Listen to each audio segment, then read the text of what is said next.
Bonjour et bienvenue sur Flash TV, aujourd'hui mardi 22 novembre 2011. Voici les titres de cette édition. Drapeau rouge depuis hier sur la plage des Roches-Noires, 2 requins bulldogs aperçus. 40 élèves intoxiqués au gaz lacrymogène dans un lycée du Tampon. Le salon Convergence bat son plein au parc des expositions de Saint-Denis. Téléphone au volant et bouclage de la ceinture de sécurité, bilan d'une opération de contrôle routier. Et puis enfin, chiffres clés du secteur industriel malgache.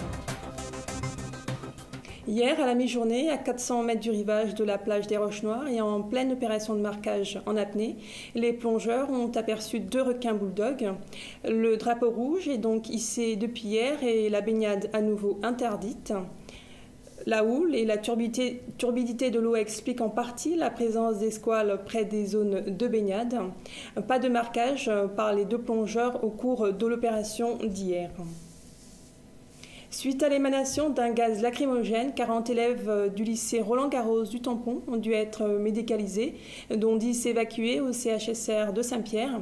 Aucune fuite de gaz ou faille dans les systèmes techniques n'ont été constatées par les pompiers. Apparemment, c'est une mauvaise blague qui serait la cause de cet incident.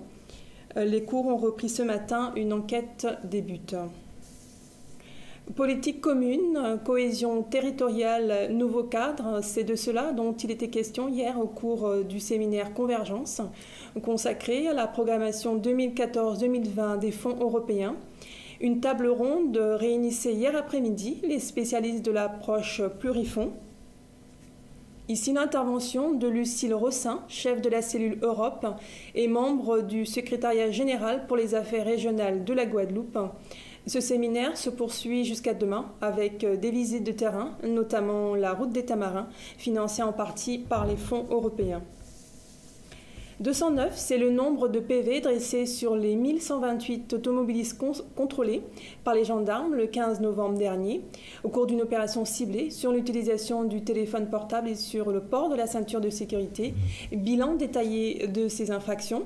28 cas d'utilisation du téléphone portable, 25 cas de défaut de port de ceinture, 23 cas d'excès de vitesse et un taux d'alcoolémie supérieur à 0,8 g par litre.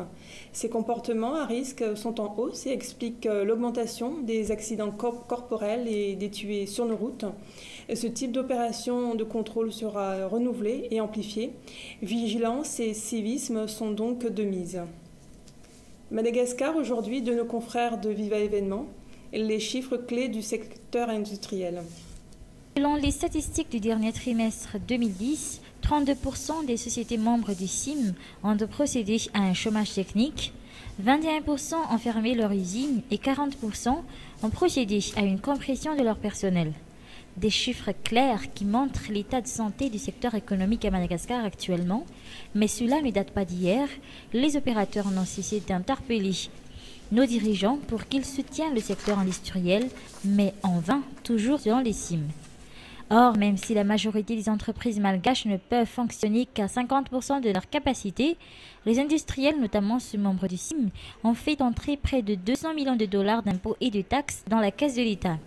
703 millions de dollars de chiffre d'affaires ont été réalisés par le secteur industriel en 2010, 101 millions de dollars de masse salariale ont été payés et 1,360 milliard de dollars ont été investis.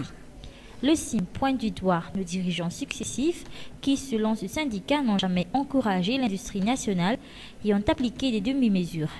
C'est pourquoi ces industries exigent l'élaboration et l'application d'une politique industrielle. Même l'ancien ministre d'État chargé de l'économie, Pierre Razanarville, en est convaincu. La conjoncture actuelle exige à ce que Madagascar puisse disposer d'une politique industrielle claire et conséquente. Au-delà du cadrage politique, l'État se doit de créer un environnement propice pour les industriels malgaches, handicapés par des coûts de facteurs non compétitifs, s'agissant par exemple du coût de l'énergie et l'arrivée massive des produits importés. Et au cours de cet atelier que je souhaite fructueux, la participation active de tout un chacun est vivement attendue pour que les états généraux de l'industrie soient effectifs. À l'occasion de la journée de l'industrialisation de l'Afrique célébrée tous les 20 novembre, le CIM organise ce matin un atelier de 2 jours. Le thème retenu, cancer, les énergies renouvelables. Thème qui coïncide avec les réalités vécues par les sociétés qui voient les 40% du coût d'exploitation de leur unité industrielle accaparé par le coût de l'énergie, c'est-à-dire de l'électricité, de l'eau ou encore du carburant. C'est la fin de cette édition. Merci de votre fidélité. Je vous retrouve demain pour l'édition de la mi-journée. En attendant, l'info continue sur flashtv.re. Très bon après-midi.